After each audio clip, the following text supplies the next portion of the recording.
അടുത്തിടെയായി നമുക്കും ബംഗ്ലാദേശിനും ഇടയിലുള്ള സ്ഥിതി കൂടുതൽ വഷളായിക്കൊണ്ടിരിക്കുകയാണ്. ഈ വഷളായ സാഹചര്യം എന്നത് അതിർത്തിയിൽ ഒരു പ്രധാന സംഘർഷം സൃഷ്ടിച്ചിരിക്കുന്നു. കാരണം വടക്ക് കിഴക്കൻ സംസ്ഥാനങ്ങളിലെ ജനങ്ങൾ, അതായത് ബംഗ്ലാദേശുമായി അതിർത്തി പങ്കിടുന്ന ഇന്ത്യൻ സംസ്ഥാനങ്ങളാണ് പുതിയ പരാതി ഉന്നയിച്ചിരിക്കുന്നത്. നമ്മുടെ അതിർത്തിക്കടുത്ത് ബംഗ്ലാദേശ് അവരുടെ ഡ്രോണുകൾ പ്രവർത്തിപ്പിക്കുന്നു എന്നുള്ളതാണ് ആ പരാതി. അതിനാൽ ഇത് സംബന്ധിച്ച് ഇന്ത്യൻ വ്യോമസേനയിലെ ചില ഉദ്യോഗസ്ഥർ ഒരു സുപ്രധാന വാർത്ത പുറത്തുവിട്ടു. ഇവയാണ് ഈ വീഡിയോയിലൂടെ നമ്മൾ അറിയാൻ പോകുന്നത്.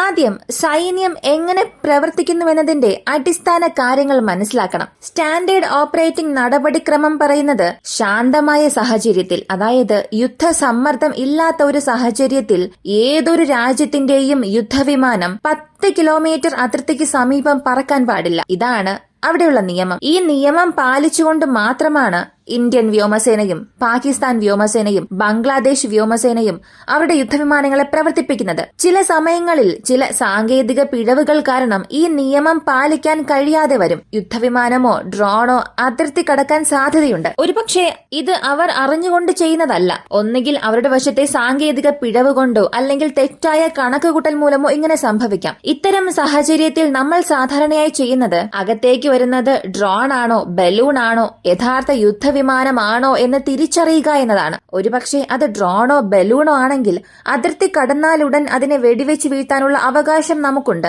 ഇനി അതൊരു യുദ്ധവിമാനമോ ട്രാൻസ്പോർട്ട് എയർക്രാഫ്റ്റോ ആണെങ്കിൽ ആ വിമാനത്തെ വെടിവെക്കുന്നതിന് മുൻപ് നമ്മൾ അവർക്ക് കൃത്യമായ ഒരു മുന്നറിയിപ്പ് നൽകണം. നമ്മൾ നൽകുന്ന മുന്നറിയിപ്പ് അന്താരാഷ്ട്ര ഫ്രീക്വൻസിയിലായിരിക്കും. ആ ഫ്രീക്വൻസിയിൽ നമുക്കിടയിൽ ഒരു റേഡിയോ കമ്മ്യൂണിക്കേഷൻ നടത്തിയാൽ അതവർക്ക് തീർച്ചയായും കേൾക്കും.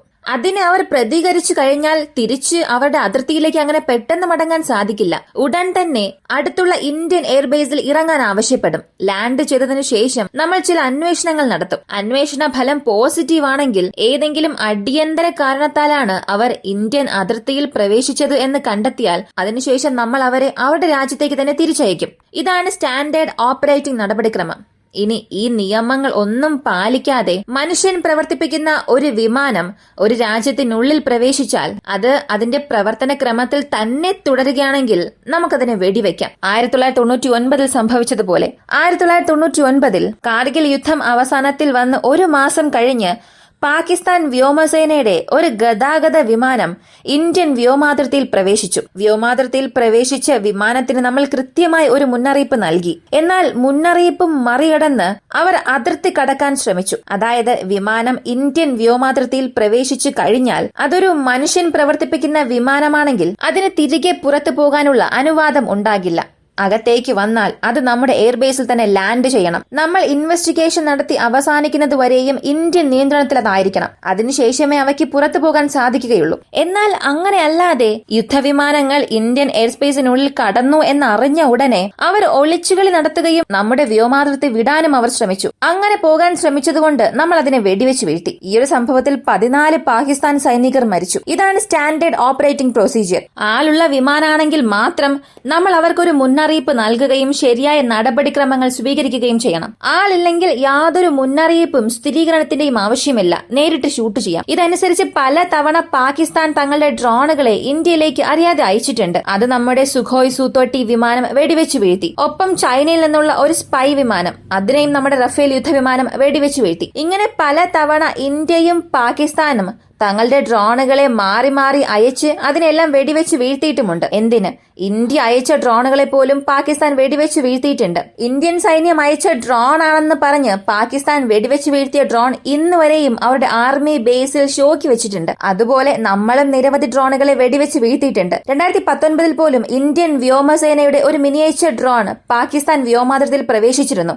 അതിനുശേഷം നമ്മൾ അവർക്ക് ഹോട്ട്ലൈൻ വഴി ഒരു ഇൻഫർമേഷൻ നൽകി.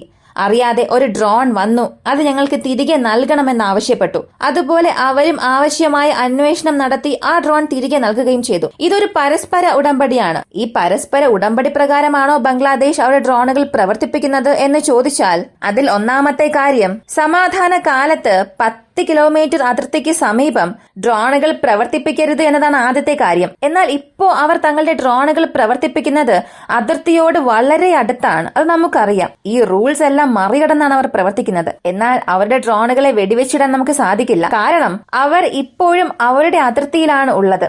ഇത് ഒരു നിയമമാണെങ്കിൽ കൂടിയും അത് നടപ്പിലാക്കാൻ ആർക്കും അവകാശം ഇല്ല. സമാധാന കാലത്ത് 10 കിലോമീറ്റർ അടുത്തേക്ക് കൊണ്ടുവരരുത് എന്നതാണ് ചട്ടം. അതുപോലെ അവർ ഡ്രോണുകളെ നമ്മുടെ അതിർത്തിക്ക് സമീപം പ്രവർത്തിപ്പിക്കുകയാണെങ്കിൽ നമുക്കൊന്നും ചെയ്യാൻ സാധിക്കില്ല. അതിനെ ട്രാക്ക് ചെയ്യാൻ സാധിക്കും. നമ്മുടെ വ്യോമ പ്രതിരോധ സംവിധാനങ്ങളെ തയ്യാറാക്കി നിർത്താൻ സാധിക്കും. നമ്മുടെ അതിർത്തി കടന്നു വരികയാണെങ്കിൽ മാത്രം നമുക്കതിനെ വെടിവെച്ച് വീഴ്ത്താൻ സാധിക്കും. ഈ പ്രത്യേക സാഹചര്യത്തിൽ എപ്പോഴാണ് ബൈരക്താർ ഡ്രോൺ അതിർത്തി കടന്നു വരിക എന്ന് വളരെ ആകാംക്ഷയോടെ കാത്തിരിക്കുകയാണ് ഇന്ത്യൻ വ്യോമസേന. അതും വ്യക്തമായി നമുക്ക് മനസ്സിലാകുന്നുണ്ട്. ഒരു പക്ഷെ അത് അതിർത്തി കടക്കുകയാണെങ്കിൽ നമ്മുടെ പക്കൽ മൾട്ടിപ്പിൾ പ്ലാറ്റ്ഫോംസ് ഉണ്ട്. സുഖോയ് Su-30 മുതൽ റഫേൽ എയർ ഡിഫൻസ് സിസ്റ്റം ഉണ്ട്.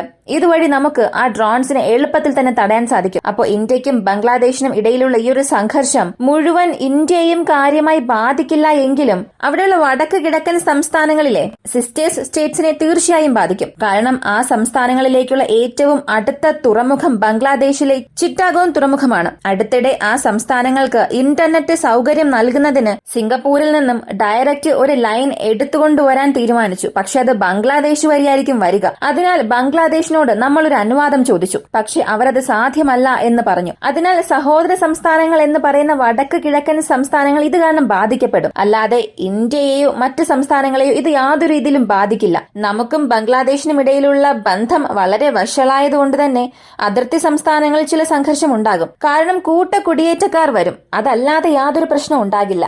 എന്നാൽ അവർ തുടർച്ചയായി ഇങ്ങനെ 10 കിലോമീറ്ററിനുള്ളിൽ തങ്ങളുടെ ഡ്രോൺ കൊണ്ടുവന്നാൽ അത് ഒരു അടുത്ത ഘട്ടത്തിലേക്ക് കൊണ്ടുപോകുന്നത് പോലെ തോന്നും. കാരണം വളരെ അടുത്തിടെ പുറത്തു വന്ന ഫ്ലൈറ്റ് പാത്തിൽ നിന്നും നമുക്ക് മനസ്സിലായ ഒരു കാര്യം, നമ്മുടെ വിദേശ അംബാസിഡർ ബംഗ്ലാദേശിൽ പോയി ചില ചർച്ചകൾ നടത്തിയിരുന്നു. അപ്പോഴും അതിർത്തിയിൽ ഈ ഡ്രോൺ പ്രവർത്തിപ്പിച്ചിരുന്നു എന്നുള്ളതാണ് സത്യം. ഇതുവരെയും 6 ഡ്രോണുകൾ അവർ പ്രവർത്തിപ്പിച്ചു. തുർക്കിയിൽ നിന്നും 6 ഡ്രോണുകൾ ഇനിയും എത്തേണ്ടതുണ്ട്. ഈ 6 ഡ്രോണുകളും പൂർണ്ണമായും സായുധരാണ്. ഇത് നിരീക്ഷണത്തിന് വേണ്ടി മാത്രമല്ല, ആന്റി ടാങ്ക് റോളുകൾക്കും ചില ഗ്രൗണ്ട് ലക്ഷ്യങ്ങളെ ആക്രമിക്കുന്നതിനും ഇവ ഉപയോഗിക്കാം. പ്രിഡേറ്റർ ലെവൽ പേലോഡ് ഇതിനുണ്ടാകില്ല. കാരണം ആ ഡ്രോൺ വളരെ ചെറിയ സൈസാണ്. എന്നിട്ട് പോലും ഒരേ സമയത്ത് 3-4 മിസൈൽസിനെ വരെയും എടുത്തുകൊണ്ടുപോകാൻ സാധിക്കും. അതിനാൽ ഇതൊരു കോമ്പാക്ട് പ്രൂവൺ പ്ലാറ്റ്ഫോം ആണ്. കാരണം റഷ്യ ഉക്രൈൻ യുദ്ധത്തിൽ തന്നെ ബൈറക്താറിനെ എങ്ങനെ ഉപയോഗിച്ചു നമ്മൾ അറിഞ്ഞതാണ്. അതിനാൽ ഇതവർ എടുത്തുകൊണ്ടുവന്ന് പ്രവോക്ക് ചെയ്യുന്നത് പോലെയാണ് തോന്നുന്നത്. ഇതിന് നമ്മൾ എത്രയും പെട്ടെന്ന് ഉചിതമായ പ്രതികരണം നൽകുമെന്ന് തന്നെ പ്രതീക്ഷിക്കാം. ഇതിനെക്കുറിച്ചുള്ള നിങ്ങളുടെ അഭിപ്രായം കമന്റിൽ പറയുക.